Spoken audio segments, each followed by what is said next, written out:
Okay, let's dive into this. Imagine you wanted to take apart a faith that's been around for 2,000 years. It's a huge question, right? Well, today we're breaking down an argument from a source that claims there's one single, very specific way to do it. We're going to follow that logic step by step. So, where would you even start? I mean, it's a massive belief system, but according to the argument we're looking at, you don't have to attack everything.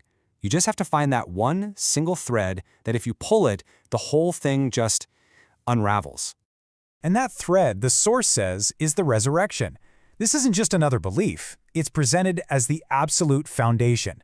The whole argument really hangs on this quote right here, where the Apostle Paul himself basically says, look, if this one thing didn't happen, then everything else is pointless. And futile there? It means totally worthless, no value. And that gets us to the main idea here. The argument is that Christianity isn't just a philosophy you can debate or a set of nice ideas.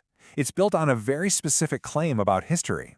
An event that either happened or it didn't. There's no middle ground. So the strategy is basically to treat this like a detective story, like a cold case. The thinking goes, if you can come up with a totally normal, believable explanation for why that tomb was empty, then the whole faith just collapses. That's the core idea. So naturally, the investigation has to start by looking at all the other theories.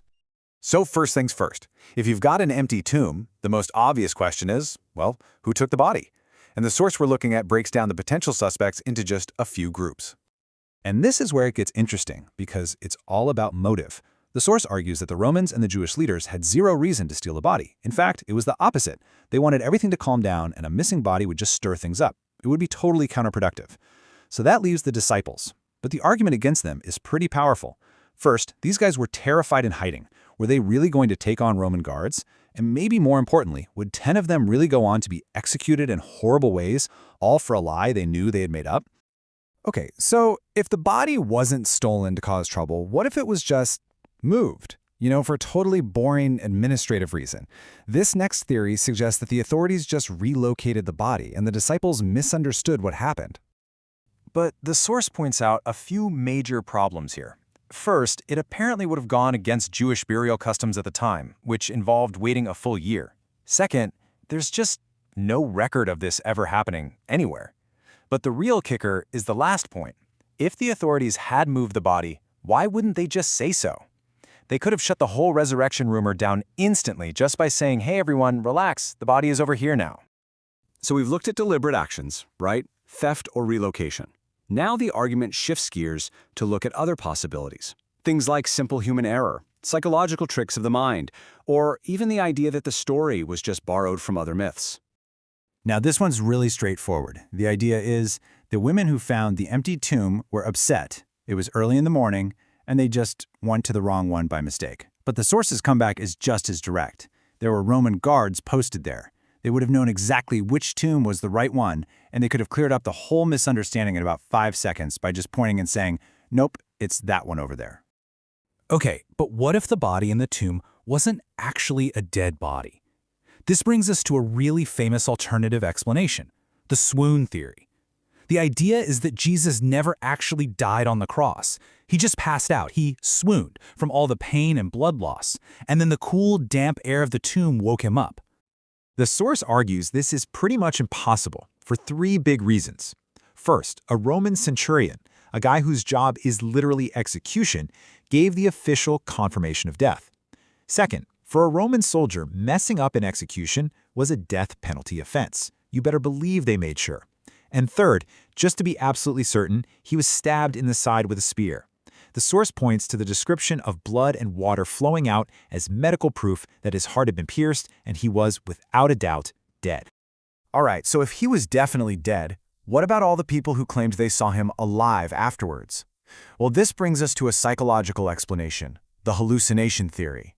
This suggests that everyone was just so full of grief and hope that their minds basically created visions of him. To push back on this, the source points to a really wild claim from the New Testament, that on one single occasion, a resurrected Jesus appeared to a crowd of more than 500 people, all at once.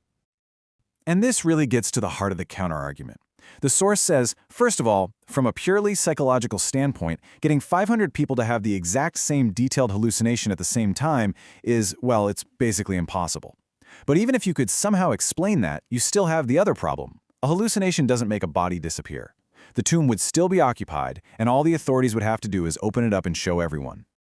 Okay, so the final major theory the source tackles is this one, the idea that the resurrection story isn't really new, that it's just a copy, a retelling of older myths about pagan gods who die and come back to life, like Osiris or Mithra.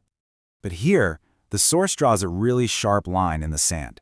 It argues that those pagan myths are cyclical. They're tied to the seasons, like winter dying and spring being reborn. They're timeless stories. The claims about Jesus, on the other hand, are presented as history. They're about a specific person who lived in a specific place at a specific time, someone who got hungry, who slept, and who died a very real, very non-mythical death. And so after systematically trying to knock down every other possible explanation for that empty tomb, the argument finally arrives at its conclusion. You can really see the whole thought process here, laid out like a funnel. You start with the big idea. The resurrection is the one thing that matters.